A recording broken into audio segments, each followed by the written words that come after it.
Après le succès de la première journée de grève interprofessionnelle le jeudi 19 janvier, les principales organisations de jeunesse de gauche appelaient à se mobiliser de nouveau à Paris, place de la Bastille, ce samedi 21 janvier.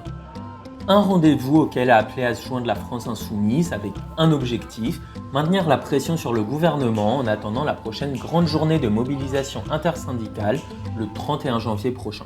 Le gouvernement, il parie sur quoi? Il parie sur la résignation. Il parie sur le fait que chacune et chacun qui est opposé à la réforme des retraites ne descendra pas dans la rue. Alors si on est nombreux aujourd'hui, nombreux encore le 31 janvier, eh bien on montrera au gouvernement que son pari ne fonctionne pas et qu'il ne peut pas passer outre ce que pense une vaste majorité de la population française. Il ne peut pas passer en force à l'Assemblée nationale comme il l'a proposé. Et si la jeunesse aujourd'hui, mais aussi les semaines qui viennent, se mobilise largement, alors ça pourra faire la différence. Et ce surplus, ce petit bonus dans la mobilisation qui montrera que en fait, tout le monde est concerné et que quand on n'a même pas encore commencé à travailler, se dire qu'on va travailler jusqu'à 64 ans, c'est un horizon dont on ne veut pas. Quand on a aujourd'hui 16, 18, 20 ans et qu'on commence déjà à travailler, on sait qu'on va travailler plus que l'âge, la durée légale de travail qui est de 43 ans. Et ça, c'est profondément injuste. Et pour les étudiants, eux qui vont commencer à travailler peut-être à 23, à 24, à 25 ans, c'est quoi l'horizon? Travailler jusqu'à 68 ans, jusqu'à 69 ans? Des personnalités et militants politiques, mais surtout beaucoup de jeunes. Ils en sont persuadés, mobiliser la jeunesse peut être une clé pour faire reculer le gouvernement dans son projet de réforme. Je pense que le plus important, c'est d'essayer de montrer qu'on est concerné parce que quand on dit retraite et qu'on a 19 ans ou 20 ans, a priori, je suis concerné que dans longtemps. Sauf que la question, là, ce qui se passe, c'est est-ce qu'on sera concerné dans 40 ou dans 44 ans? Et donc ça va finir par jouer quand même. Faut qu'on réalise, on n'a aucune idée de ce que ça représente. Et il faut qu'on arrive à accepter que quand on y sera, on s'en rendra vachement compte. Et je pense que c'est juste ça, il faut qu'on se sente plus concerné. La jeunesse, on peut avoir un facteur clé parce que montrer que c'est pas juste les vieux qui vont être concernés, qui vont sortir. C'est qu'on est tous là, tout le monde est dans la rue.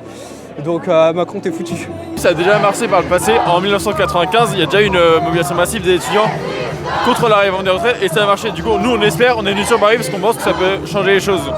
Il faut essayer de motiver ses potes, quoi. Tout le monde là, il faut qu'on se mobilise, on mobilise ses potes, on en parle autour de nous et on espère que ça passe, quoi.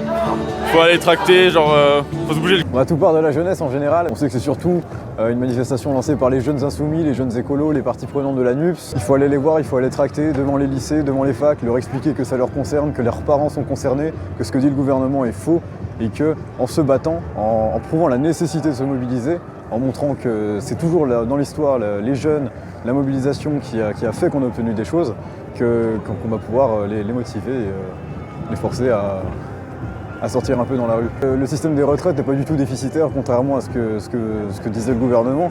D'ailleurs, Bruno Le Maire disait avant ça que c'était juste une réforme pour compenser la baisse des impôts. Autrement dit, un cadeau fait aux grandes entreprises. Donc c'est une réforme vraiment injuste parce que ce sont les gens normaux qui vont payer alors que les riches s'en mettent plein les poches. Et travailler 2 ans de plus alors que la retraite était à 60 ans et se portait très bien avant, c'est fou.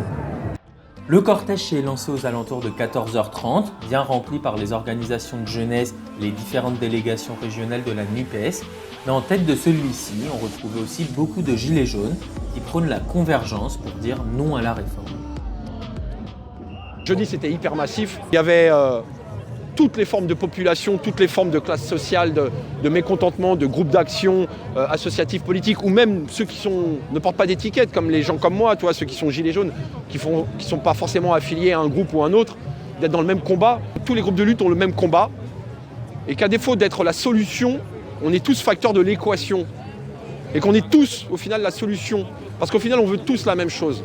Donc à quel moment on essaie de se regrouper, que chacun arrête d'être prophète de la bonne parole et qu'on puisse s'asseoir autour d'une table, discuter et mettre les choses en place parce qu'il n'y a pas de mauvais projets.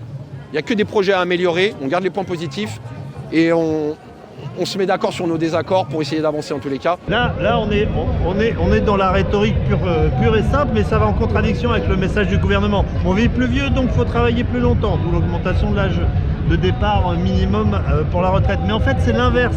C'est parce qu'on travaille moins longtemps et que le travail est moins pénible que les gens vivent plus vieux.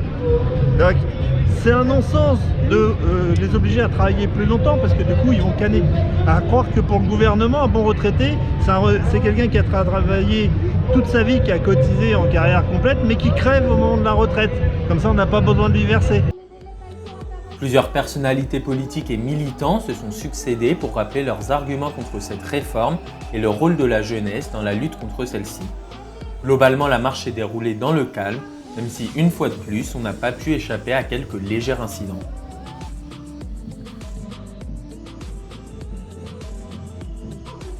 À en croire les organisateurs de la marche, ce ne sont pas moins de 150 000 personnes qui étaient présentes.